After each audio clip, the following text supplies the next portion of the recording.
бір тышқан күріш салынған шыны құмыраға түсіп кетеді. Ол үшін бұл оңай олжа. Енді далада жүріп азық іздеудің қажеті жоқ. Тек жейді, ұйықтайды, қайта жейді, қайта ұйықтайды. Осылайша күн сайын бір нәрсені қайталай береді. Алғашында ол бірақ секіріп, құмырадан шығып кете алар еді. Құмыраның аузы жақын еді. Бірақ неге шықсын? Жанында дайын ас тұр. Күндер өтеді. Күріш азая бастайды. Құмыра тереңдей түседі. Шығу қиындайды. Ол мұны байқайды, бірақ елемейді немесе кейіндейді.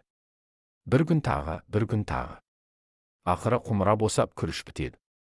Енді құмыраның аузы тым биік, одан өрмелеп шығу қиын. Сонда бәрін түсінеді, бірақ енді тым кешеді. Жоғарыдағы жарыққа қарап, баяу өлім күтеді. Ол аштықтан емес, тастай алмаған жайлылықтан өледі. Міне, бұл шыны құмырадағы күріш тұзағы.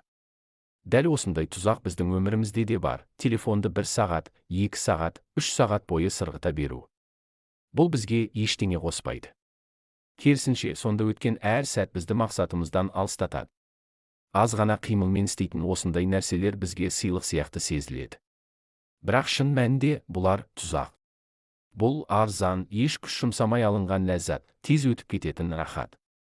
Бірақ оның өтеуі міндетті түрде келеді.